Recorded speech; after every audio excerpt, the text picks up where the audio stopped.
Hello, hello. Welcome to another episode of The Called and Courageous Christian Woman. I'm your host, Britton George.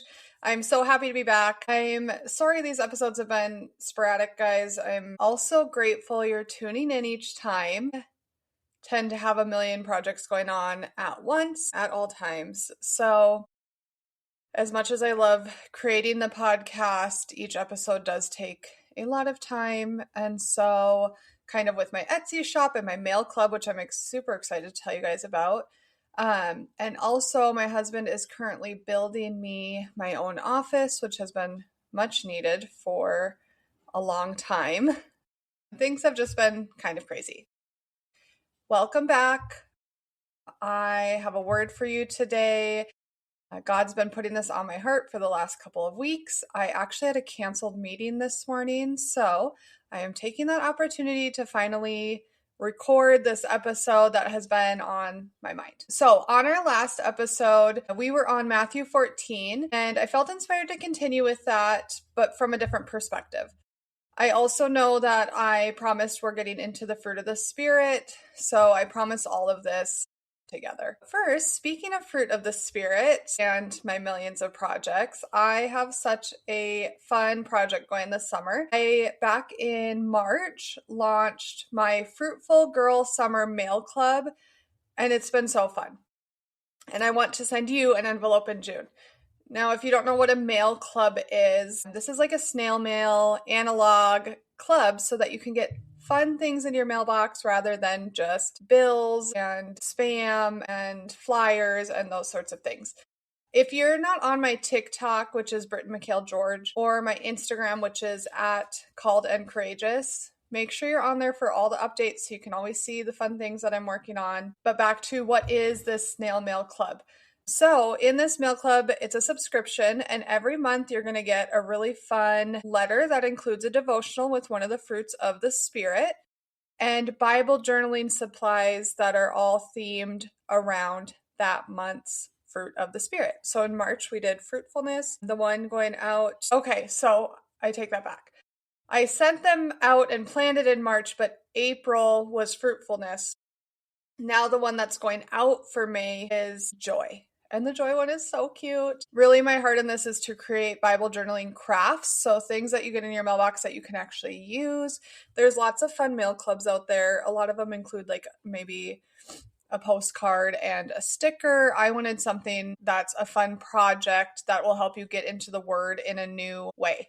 So, definitely check that out. Our sign up for May just closed, but signups are open for June, and I have some really fun things planned for June. And we're going to be talking about self-control. Not always the most fun fruit of the Spirit, but a very important one. And I have a super fun craft planned for June and just lots of goodies.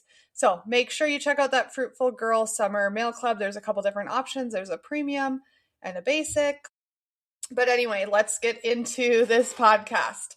Faithfulness and Matthew 14. How are we putting these things together? Matthew 14 keeps coming up, which is why I think God has put it on my heart to make this episode, because it keeps coming. It continues to appear in front of me. So when I'm doing my Bible studies, or the last episode I made, and I felt like I was supposed to talk about Matthew 14. And actually, I was at a women's night at my church last week, and my pastor's wife was speaking on Matthew 14. And I'm just like, wow, Lord, like this is coming up over and over again. And as she was speaking, something hit me as a totally different perspective from any way I've ever thought about Matthew 14 before. The focus is always on Peter and Jesus, which makes sense, right? But we keep focusing on Peter. And as she's talking about Peter stepping out of the boat, walking on the water, I was just thinking, but where are the other apostles? The ones who stayed in the boat? What can we learn from them? And so here's today's message. Faithfulness is not staying in the boat because it feels safe. It's stepping out when Jesus calls you. So Peter stepped out in faithfulness, but what were the majority of the apostles doing? And I think if we're honest, they're doing what a lot of us would have done. So let's just recap the story really quick for those of you that aren't as familiar. The disciples are out on the water in the boat. There's a storm that hits. Everything's chaotic. And then this is when we all know Jesus walks on water, right? So Jesus comes walking toward them. And Peter says, "If it's you, tell me to come to you." And Jesus says, "Come." And so Peter actually gets out of the boat. He also walks on water, which is the part that gets focused on. But those other disciples were just sitting there watching it happen. They don't move, but they're watching all of this happen in front of their eyes. And I think if we're honest with ourselves, are you more like Peter or are we more like the other disciples sitting in the boat? How often are we asking Jesus, "Tell me to come to you," or "Show me where to go," or "Help me," or "Meet me here," only to stay in the boat that we're in the midst of the storm that we're dealing with, because it feels more safe. So we're holding on to, I want you to think about that boat representing your own sense of safety and control. If you were in the middle of a storm in a boat, how many of us are jumping off that boat? We're not. It goes against logic, right? And staying in that boat keeps us dry, but it also keeps us stagnant and in a state of striving. We're just trying to weather this storm. We're trying to stay dry and safe and keep whatever little control that we have in the middle of the storm. And so we're trying to keep this boat afloat and then wondering that whole time why Jesus isn't coming to save us when we're not even willing to step out in faith and walk to him. Like, this was really an aha moment for me. How many of us are just sitting in that boat and then we're frustrated because Jesus isn't coming to save us, when Jesus is probably just standing with his arm outstretched and we're not willing to take the steps and come to him? And again, in worldly terms, staying in that boat makes logical sense. It's familiar, it feels more stable than, stepping onto literal water and being in the storm with no sense of a safety net. And we're with other people where we don't feel alone. It feels like the smart place to be. But as the disciples are sitting there in the middle of the storm, dry and feeling safer probably than Peter does, they're still missing out on that opportunity that was right in front of them. They stayed dry. They missed walking on the water. They missed the miracle. So how many of us are missing a miracle we've been waiting for because we're sitting in the boat that feels safe, but the boat that's limiting us, the boat that keeps us relying on our own power rather than relying on him? The disciples are dry together and technically safe, but they're also not walking toward Jesus. They're not experiencing the miracle that Jesus has for them. They're not growing in their faith in that moment. Meanwhile, Peter is uncertain, exposed, and completely dependent on Jesus, but he's exactly where he's supposed to be. So a lot of times when we think about faithfulness feels scarier and riskier than what in our own minds is safe or comfortable. But comfortable isn't our calling. We have to remember Romans 5 tells us that suffering produces perseverance, perseverance character, and character hope. So sitting in what's comfortable keeps us stuck. And if we're honest, is the boat even really that comfortable? Or is it just familiar? Is what we're feeling stuck in actually comfortable? Or is it just familiar? I can think back on hundreds of times in my life where I wasn't comfortable at all, but it still seemed like a better option than the unknown. It was familiar. I knew what to expect. And even though I'm kind of sitting in my suffering or my anxiety or my fear of the future or my worry, it's still predictable and known. And so it feels safer than stepping out and doing something different. It feels safer than stepping out in faith and trusting that God's got you and he's your provider and he has good plans for you if you're faithful to him and willing to step out of the boat. So faithfulness isn't staying in that area of your life where you feel secure. It's about moving when Jesus speaks. And then not staying stuck and then feeling frustrated when we feel like he's not meeting us where we are. Have you taken the steps to meet him where he is and where he's waiting for you and in those promises that he has for you and where his hand is outstretched towards you? Or are you just expecting him to come onto the boat because that's safer for you?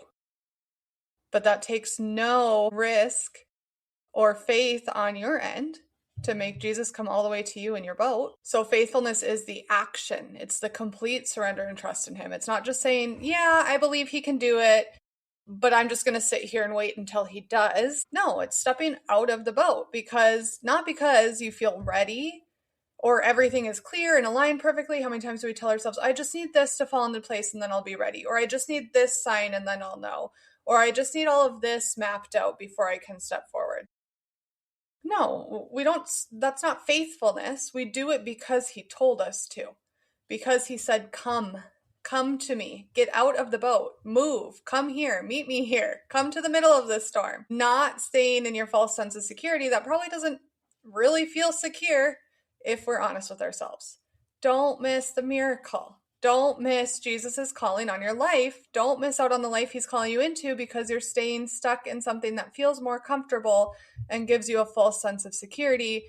Meanwhile, you're still stuck in this storm and not making any movement and not allowing him to work in your life and not allowing him to save you and not allowing him to show you something different because you just want to stay right where you are.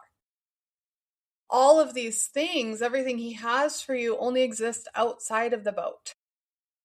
There are things God wants to do in your life that will never happen if you keep staying where it feels safe. Miracles don't happen out of our own control or by our own works or by our own logic. They happen in dependence and in complete obedience.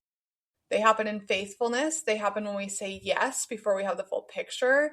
And when we know we don't need the full picture because we just need Jesus and a reliance on him, and we trust that he has the full picture. Peter didn't walk on the water because he was confident. We already know this. He got distracted by the storm. He began to sink, but Jesus was there to lift him up. He experienced the full miracle that happens when we step out in faith because he did it anyway. He did it scared. He did it out of obedience and faithfulness, not out of confidence. He walked on the water because he was obedient. I really, really want you to sit with that and reflect on that. Because staying in the boat really does feel easier in the moment. It always feels easier. It feels more logical, explainable, comfortable. But that doesn't require faith. And then that doesn't require spiritual growth. So then that's where we're just staying stuck. So here's my question. Where in your life are you choosing to stay in the boat that Jesus is calling you out of? Where in your life are you choosing comfort over a calling or control over obedience? That's a hard one for me. Okay, we all know this. This is what my entire devotional is based on. It's called and courageous, right? Feeling courageous and not like I need to be in control all the time. It's surrender. Where are you choosing safety over faithfulness? And what is that keeping you stuck in? Like, aren't you just curious? Don't you just want to know all the wonderful things God has for your life if you'll only put your faith in him and step out onto the water, into the storm, knowing that if you begin to sink, Jesus is going to be right there to grab your hand. Staying in the boat isn't where our faith grows. It's not where we're going to experience the miracle. So when we think about this, what does it look like for you to step out of the boat? Where are you making excuses? And then remembering we don't need a full plan or guaranteed outcomes. We don't need to feel ready. We just need to take that first step. And so if you're not getting in your word, if you're not praying, if you're not reflecting, you need to do those things in order to get a word from Jesus. But then you also need to step out of the boat when you feel called to do so.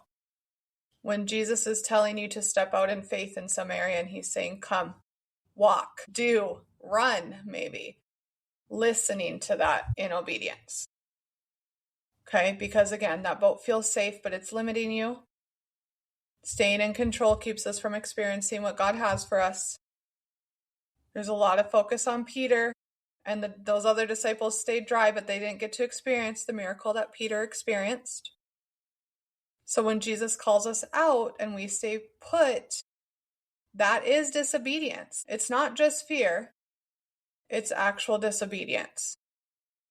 We cannot fully live in faith with our mouths, we have to do it with our action. So I want you to reflect on those things and just, I don't know, I just felt like this was a totally different perspective that I had on Matthew 14 because I am one of those other, most of the time, I am one of those other disciples that's just sitting on the boat waiting for Jesus to come save me, but not even being faithful enough to walk towards him. I just expect him to do it all. And so I pray all the time, like not only for Jesus to be a lamp unto my feet and to lay a path out in front of me, but for the courage and the obedience to then walk that path, for the discernment to know where I'm supposed to go and what I'm supposed to be doing, and then being brave enough and faithful enough and obedient enough to actually do it.